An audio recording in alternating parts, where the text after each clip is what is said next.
My name is غالب, and I'm the artistic director of Noor Riyadh Festival. Noor Riyadh is a city-wide celebration of light art. This year's festival explores light in both natural and man-made instances, from the first flame and the desert stars to the brightness of our LED screens.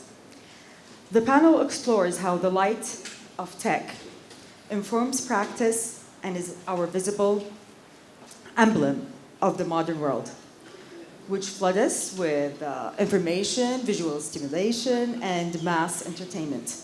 The World Wide Web weaves and constructs our modern habits. Tonight with me are 3 artists of the more than 100 artists presented in the festival. I would like to give a brief introduction. So we'll start with Oscar Toison, whose work has roots in minimalism, conceptualism, architecture, and has a direct relationship with both the site in which it's presented as well as with the viewer, often through physical engagement. Raphael Dominique is an interdisciplinary artist that is redefining the exhibition experience. He explores notions of architecture, urban design, and contemporary material production to develop different typologies of objects and spaces. And Lachlan Tortisham, close enough, who works with water, light, and sound to create immersive experiences and kinetic sculptures. Welcome. So how about if we start with each of you giving a brief description about your practice and the work you created for Noor Riyadh. Start with you, Raphael. Okay, this is close enough, I guess. Yeah, that's a very difficult question because the intention is to stay away from the question. So I became an artist at the same time I became an immigrant.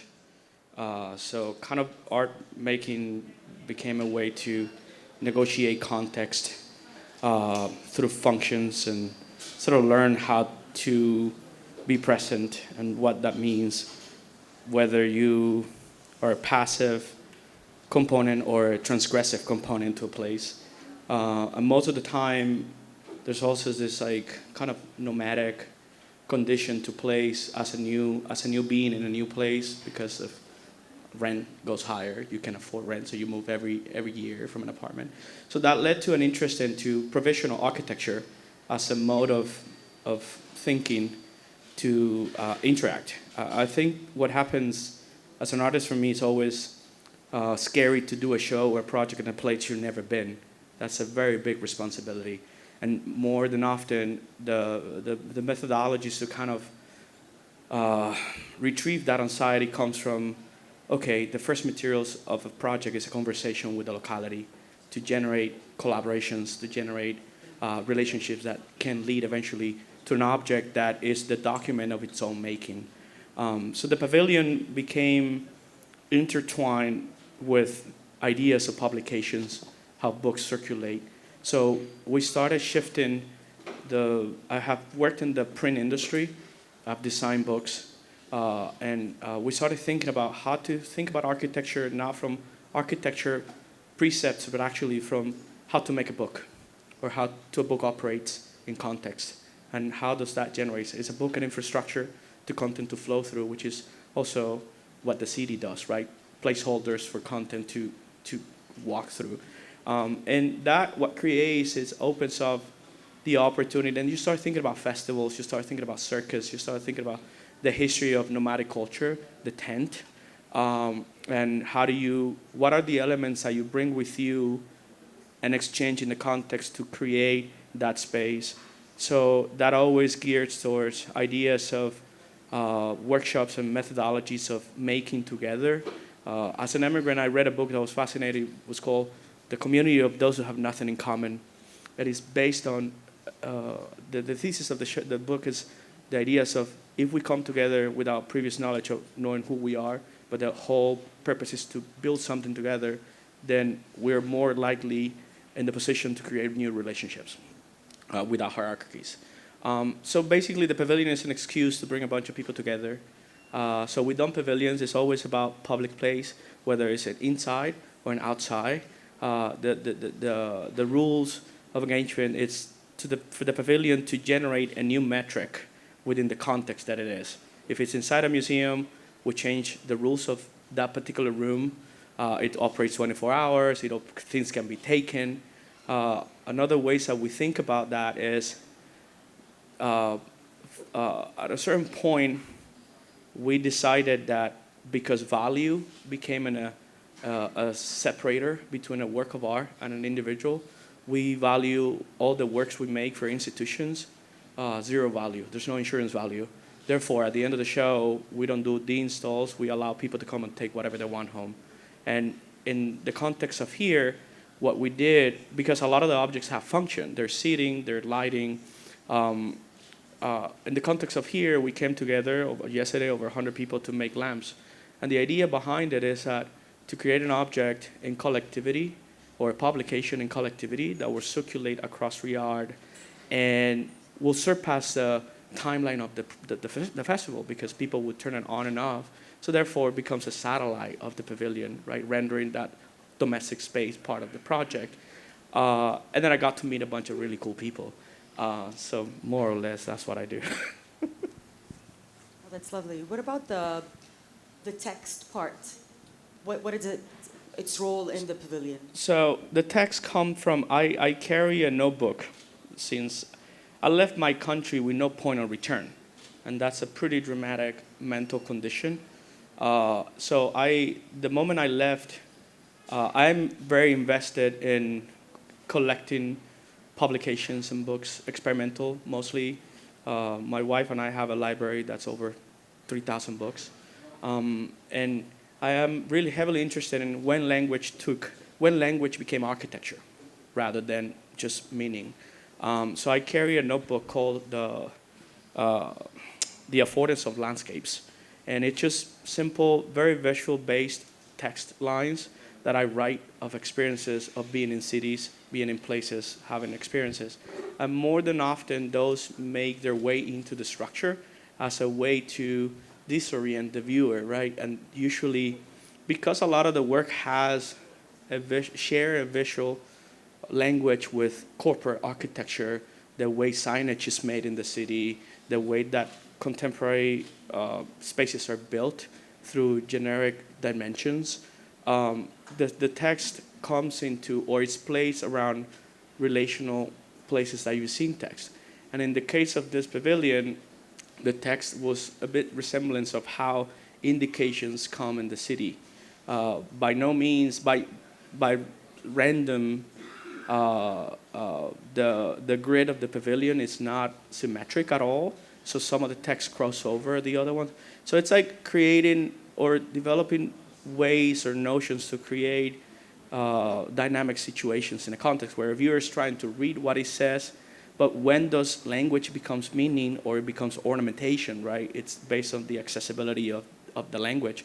Like, I don't read or speak Arabic at all, so what we translated has no meaning to me in that particular form, but it's ornament versus the English one. And so that creates circulation, right? People trying to understand.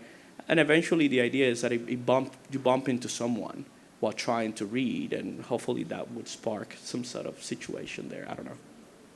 Yeah. To me, it was more like a random poetry in a way. Yeah. I mean, there's in the 60s and 70s, there was an experimentation through dislocated people across landscape through experimental magazines, right? The subscription or the mail art became part of it, and visual language came into the conversation, like concrete poetry, visual poetry, and it's when language took a turn, right? It was not so much about what it meant necessarily, but it was more about what it meant in relationship to something else. So that has heavy influence on those particular movements of literature in certain parts of Europe, Latin America, and the U.S.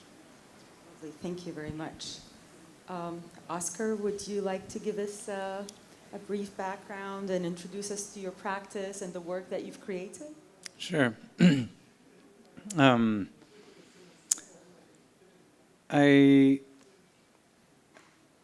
I guess I've always been interested in making spaces and making space for other people, really. And I think as an artist, the means are different. It's not architecture.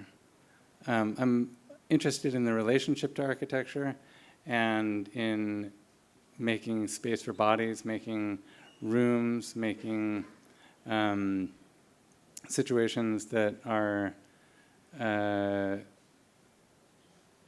somehow ambiguous in their function.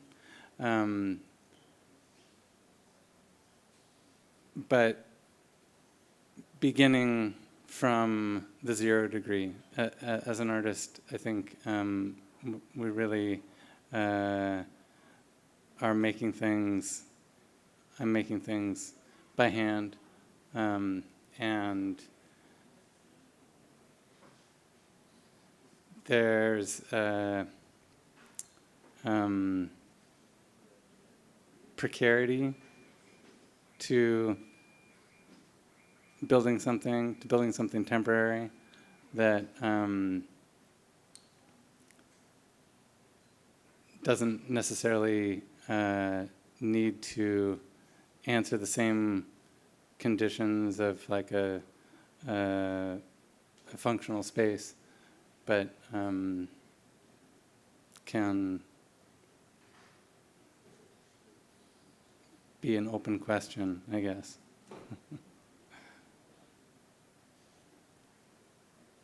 And you know, the other thing, like, I guess, apropos of our conversation and the topic tonight, light and architecture, it's interesting because I think from the very first works that I was making, I was including lamps and a light element. And again, here for Noor Riyad, of course, there's a light element of the work, and it caused me to kind of reflect again on the role of that light and what it means to put a lamp on a sculpture. And to me, it kind of really gets to the core interest of mine, like around this question of function and the ambiguity of these spaces, because we can say that like architectural space is dictated by function, and sculptural objects are almost the opposite of that. Sculpture is, at least kind of in the modernist tradition, meant to be something that has no function. And so what happens when you put a lamp on a sculpture is that it kind of short circuits that a bit, and the sculpture then is not just a thing to be looked at, but it becomes a space. And the light defines the space around it. That's the space for people. And so for me, that's a really exciting way that sculpture can kind of extend out into the world beyond itself. And yeah, there's a lot more to that part. But that's kind of what I'm excited about tonight. Thank you. When I walked through your work, I felt it was an invisible architecture. So you cannot really see the form, but it directs you a certain way, and you're forced to go that way. So as if it's a built space that you cannot see. Right. Yeah. It's really rooms of light, right? That only exist temporarily, and again, this idea of a kind of precarity or an ephemerality to space is it's beautiful because it doesn't last that long. It's only there for that moment when we see it, when we engage with it, and when it's gone, it's gone. And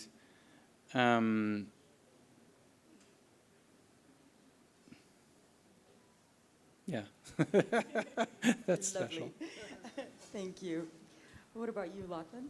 Would you like to share with us like a brief introduction about your practice and the work that you create? Yeah, I certainly can.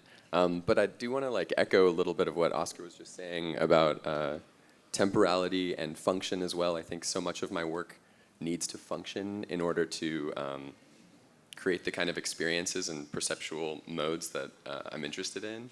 And so, yeah, light, and I often work with water, so it is this really kind of tricky medium that I think requires function. So it does cross that boundary between design and art and furniture and all those things that I think is similar to architecture, where it is asked to provide a certain subset. So it's, I think, an exciting Venn diagram of disciplines where those spaces take place. But for my own work, here I'm presenting a piece called Wave Space, and it is a sort of liquid projection artwork device experience. It's kind of a thing that I've been working on for a while, and it incorporates all my interests in the sciences of optics, of acoustics, of hydrodynamics. It's a pool of water that's resonated with some low frequency tones, and there's a light overhead that shines off of that and kind of creates a mandala kaleidoscope of luminous experiences for people to engage with light in a way that is outside of, I think, the context of screens and LEDs, that is more akin to a campfire, more akin to other kinds of natural phenomena, which I think we have kind of an ingrained experience with, because it's more akin to our lived experiences. Our senses are fluid first. We see through liquid membrane in our eyes. We hear through fluid in our inner ear. So all of these things, I think, are kind of ingrained in our biology, and I think for me that's an exciting way of thinking about technology as combining the ancient and or not even the ancient, just the biological with the new. That's very interesting. But so this work really fits with our theme, as it affects the architecture by having these mandalas on it. But I'm interested in this work as well. Oh yeah. That is, so you left the indoors and you went to the outdoors to experiment. So tell us a little bit about that. The work behind me now, these are sort of light sculptures, interventions in the landscape that kind of harp on this interest I have with light and water. These beams of light are made visible and sort of create, feel like they hold a physical volume of space because of the moisture in the air. The moisture in the air refracts that light back, and so you have this volumetric kind of pillar or column, and it creates exactly similar to what Oscar is talking about, this idea, or I think what Oscar's work does is that it delineates space, and you sort of feel like you've crossed a threshold, even though that's invisible, as you walk through it. And I think that we are building spaces, we create physical boundaries, and we illuminate that. And in illuminating that, we can also create those architectural spaces. I think it can be ephemeral. It can be this intangible space, which is, I think, maybe a new kind of landscape and a new development in our lived lives, which we spend so much time on social media and all these things. And maybe there's another way of engaging with light in a kind of body-first way, rather than a cerebral way. That's true. Thank you. So Oscar, we'll go back to you.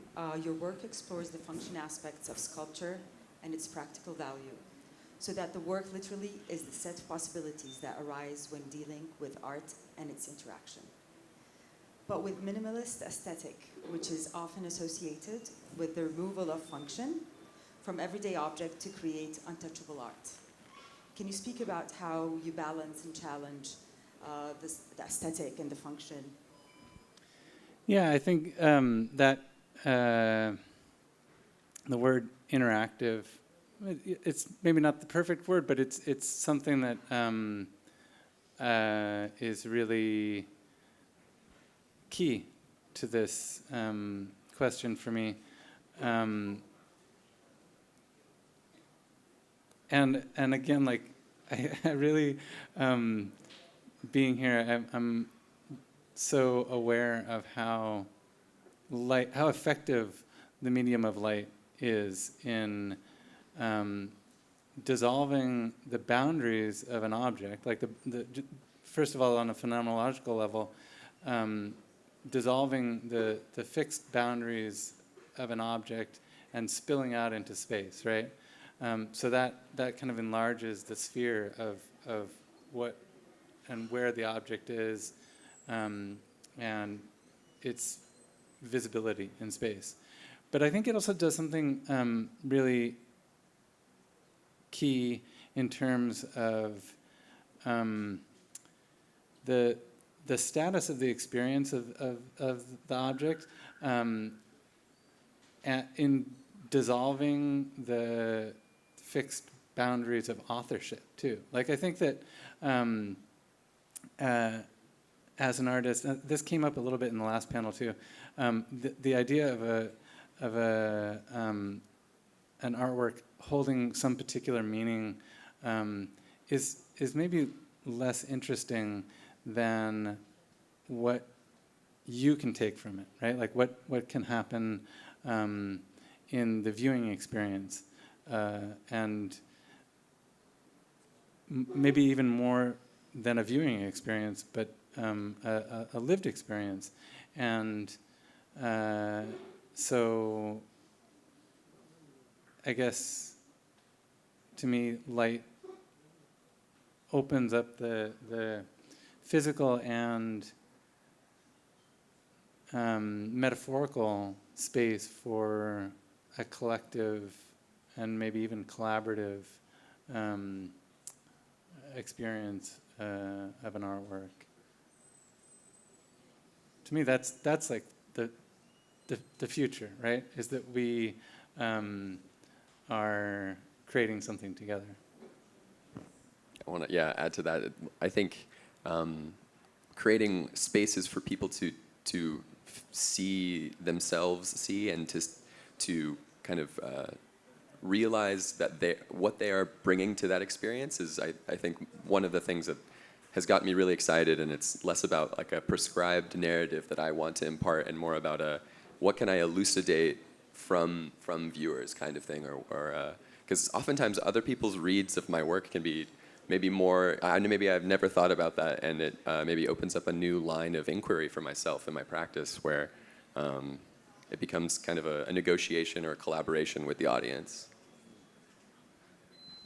Which brings us to Raphael's work, which you always try to engage people in the work, so the audience becomes part of your work. Yeah, I truly believe in my core that contemporary art is exclusive by nature, and I hate it. And so the role, it's always to try to close the gap between a person and a work. You know, and closing that gap, it means obliterating or shifting denominations, classifications. So that's why, if you call a sculpture a book, we have a relationship to the book that has to do with touch and disintegrating and deterioration. So you start to forget about preciousness in the object. I think that's important. And like I think the most beautiful moment of a work of art is when you hand the keys to a different driver and you forget it's yours and you walk away. And the project, sometimes they live for a year in a room, or they live for 6 months outside. And it's always refreshing to find a photo or to receive a photo of that thing has changed, right? So in my head,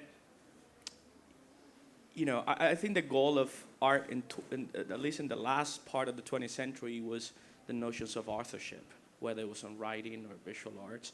And most of the time, those statements are short. So it's like the first idea, the first question always of a museum is like, oh, but what happens if this happens? And it's always a negotiation. It's like, yeah, we welcome graffiti. We welcome someone to still have the pavilion if they need a wall on their house. I don't have a problem. In fact, it's much better. So I think it's nice to do that. I think, again, you have a book and you put it in a shelf and generations go by and that book is picked up by your grandkid and it shifts the paradigm of his generation. Right? I think that's what a work of art should do. It should have different lives, and we should let it live, not put them on hold at a wall. We should let them have a life. And some works are meant to last 100 years. Some works are meant to last 2 weeks. Some works are meant to last 50 years. But if they do what they be allowed, it's like, there's a term on design that's fascinating, which is called affordance, right? The capacity of an object to perform multiple functions based in context. I think that's one of the presets of what I do. But how can we create affordance in space? How can we make a small space feel bigger, right? Or how do we make a huge desert intimate, right? So that's always the affordance of things, right? And I think that's a difficult conversation because, again, has to do with letting go, and I think all of us here share that idea or that sentiment, right, of letting go, which is, it's an artwork, could be an extension of who you are, and, by a certain degree, it's a feeling of who you are and how you think and look at the world. But I think most importantly, works of art are documentations of our politics. And how do we see the world and desire the world to operate? And I think that's what's important. Beautifully said. Well, we're back to you, Lachlan. So the space you've created kind of asks us to slow down and contemplate and sit as a community together. Would you please talk more about your intention with that? Yeah, the work is a sort of a hearth, like a communal gathering space, sort of around a campfire feeling. That's what I was hoping to achieve, this kind of ancient meeting place. And what Raphael's saying about authorship, it almost feels like I'm less of a creator of what I am showing to people and more of I found this phenomena, and I'm simply framing it and allowing others to experience something that I feel is fascinating and I feel has a potential to reshape the way we think and engage with light, and change our notions of what technology can be and how it can operate. So it's like it's a gift that the artist is ideally trying to share their philosophy in a really tangible and experiential way for the public. But yeah, the idea that this is a circular format to lay back and experience the light overhead. Yeah, I'm like, Laying down. right. Around, yeah. Yeah, so you sort of are in a posture that is not akin to cinema or not akin to a painting on a wall. When I think you lay on the ground, we're talking about cloud gazing. We're talking about the Sistine Chapel. We're talking about sort of looking up and maybe more cloud gazing. That's really the thing that I'm interested in, is this idea that we could kind of free form association. We can see anything that we want in a cloud. We could see a cat. We could see a dog. We could see anything. And so giving the visual stimulus to the audience to kind of directly engage with their imaginations, with their with their psyche. It's this, I like to talk about it as a way of like dreaming with eyes open. It's like a nice, because talking to people and hearing what they say after they've experienced the work, there'll be a myriad of different responses. I'll hear about, you know, like a sun or a microscope cell or a coral reef or a brain, or it's this natural pattern that we find replicated in a sort of fractal-like way throughout everything, and just hopefully to spark that sense of interest that I feel like it came upon me, you know, 10 years ago when I was creating this work and experimenting with shaping light with water, and it's just a joy to share it here. I would actually thank you all for these gifts, because it brings out these emotions that sometimes we don't think about in our daily fast-paced life. So thank you. And I would like to open it to questions and answers from our audience. Any questions?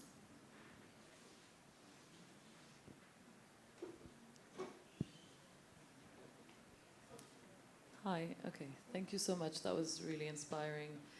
I actually have a question for you, Oscar, more to do with the form of your work. I've noticed the circle comes back often in your practice. Is this purposeful or not? And does it refer to something specific or not? Because it has so many different spiritual practices it has. Right, exactly. It's of course kind of a ubiquitous form, and so I think it doesn't actually have a specific meaning. I think it's a meaning that is, or a form that's so open that really we can each bring our own association to that. That I think is really appealing to me, to have a something that is multivalent and that can be seen really well, like Lachlan says, it's really anybody can bring their own association to that. I guess for me, it also has like it has this kind of meditative potential. I was just thinking while we were talking that rather than talking about viewers and talking about like an audience, like there's something that happens when you make a space, and I think this kind of applies to all of us, where the space can accommodate any number of different activities, like reading. You know, I've made like libraries, places to sit and to stay, and so the experience is not so much about viewing something, but being with it or being in it or meditating. And I don't know, that also seems to apply to the circle for me. It's open. Any other questions?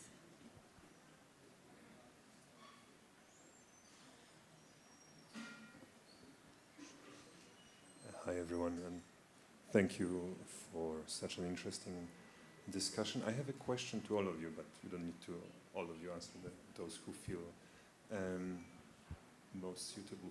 And when it comes to the considerations for the viewer within the space of your work, as I see that some of them are very either modular or adaptable to different environments, or even with this one, for example, you know, like they're out there in an extremely open space. So when does that considerations for viewers' presence or like the interactivity comes in? Are you thinking about them from the very beginning and then scaling the artwork, or is it the other way around?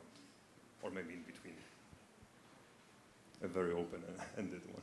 Yeah, I'll jump on that. The wave space work that I'm showing here, it is a project that I've been working on for about a decade. It was sort of my thesis project coming out of art school. And at that time, it was kind of projected onto a wall with a projector. And only since, I think, the pandemic, 2020, was this moment where I was able to collapse the optic and create this sort of vertical projection system. And I think that was like the the singular moment that makes that piece is the ability to sit around in a circle and change, like as I was saying before, the posture of the audience. And so it kind of was this thing that happened late in the game, but the moment that it did happen, it was just like absolute revelation, and absolute. I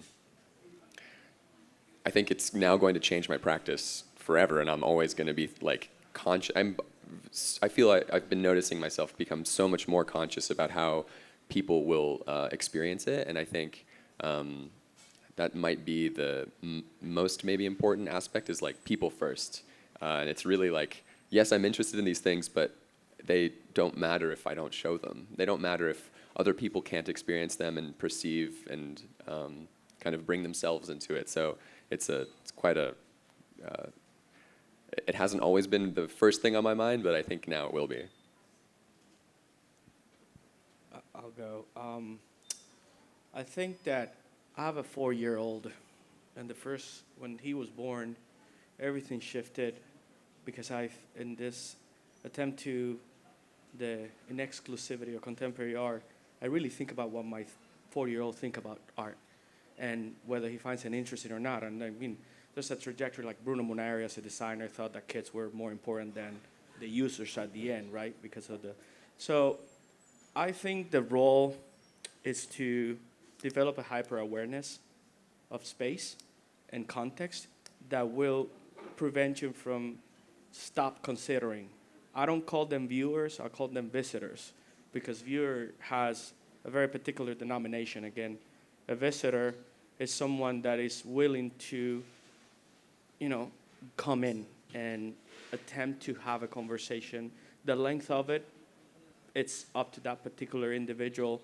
But I think the consideration should never stop. Again, I think one of the most interesting things that happens in projects are where when we do a project and it changes the dynamics of public engagement office at a museum, because we're like, this photo, this was at a museum attached to a university, so we collaborated with a class that relinquished the classroom and used the museum every Wednesday as a classroom for graphic design, master graphic design class, experimental class. So I think the consideration should never stop.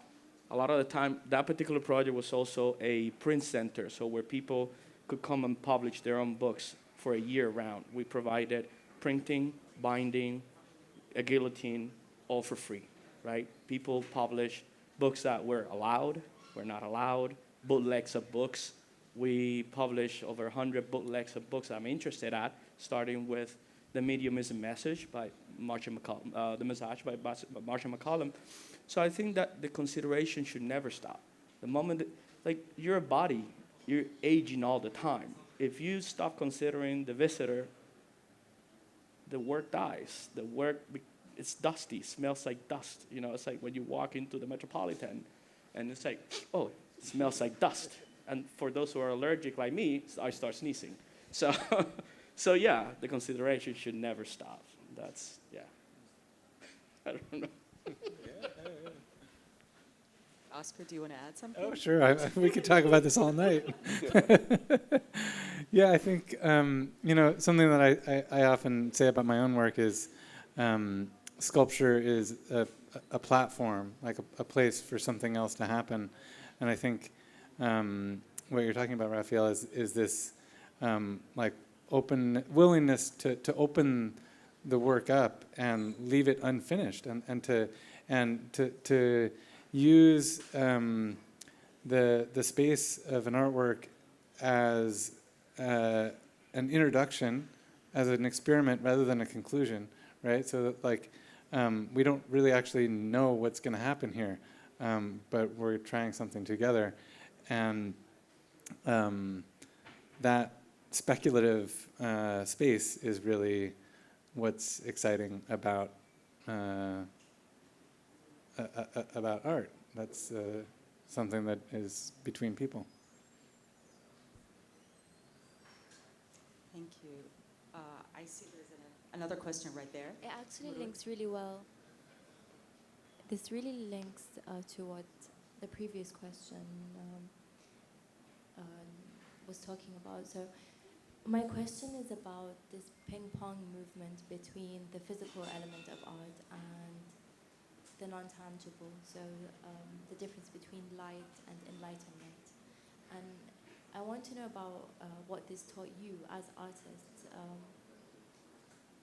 How did this change your approach to the impact of your art? What did it teach you about yourself and the extent to which you really are making a change to people's lives, the way they see things and the way they learn? Like, for example, your son.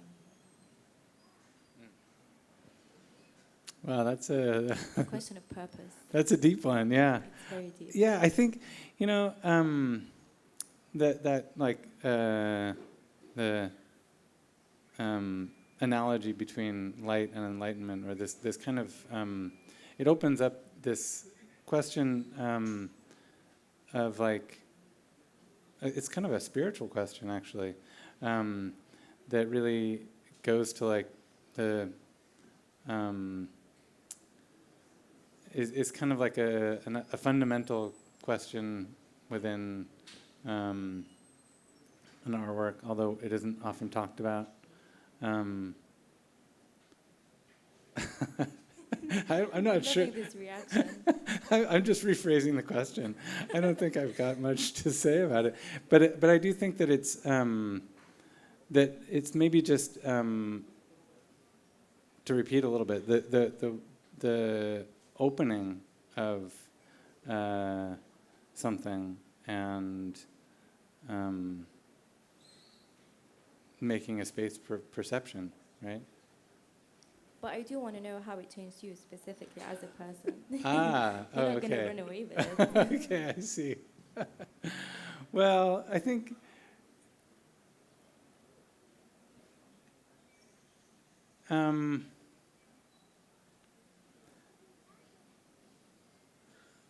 you know, I think like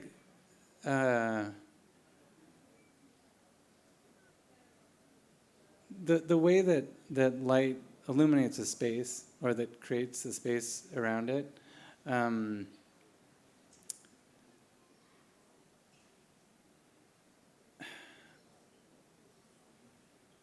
don't know. I forgive you. It's okay. خلاص. خلاص. Thanks. Well, just the wordplay of light and enlightenment, I think that, you know, the language of knowledge, you know, when something dawns on you, when, you know, you've got a light bulb above your head when you have an idea, like we think in metaphor, and I think we think in terms of light as a revealer, light as a knowledge bringer, and other than, I just think like there was poetry that you said, so I'm just gonna appreciate that, but yeah, I don't have an answer like Oscar. Yeah, I mean, my take on it is that I've always been fascinated by the idea that artificial light extended life, right? It allowed the day to become longer. It allowed the nighttime to exist in a different modality, right? Light, it's about socialization, or at least it was at the beginning of the 20th century when you know, theater, public lights and things like that. So I think the word enlightenment, it's a complicated word because it can backlash pretty rapidly depending on the point of view. But I think that light in general has had a significance, whether it's natural, later on artificial, in cultural practices around the globe, you know. So I think it's always been linked to some sort of spirituality at the beginning, and then a mechanical process, and then a functional process. So I think it's like we don't exist without light. The sun goes out, we'll go away. So it's naturally embedded in the process of who we are. So I think that, you know, that's knowledge, right? You know, your DNA is knowledge. I don't know. Or now they sell these book things that you read a book at night. I don't know. Yeah, I don't know. So I would like to thank you, my guests, for being with us today, and thank you to the audience and their wonderful questions. And please join us for the next talk entitled Technologies and Spiritual Futures with Random International's Hans Koch and the Circle Advisory Director, Fiza Akram. Thanks.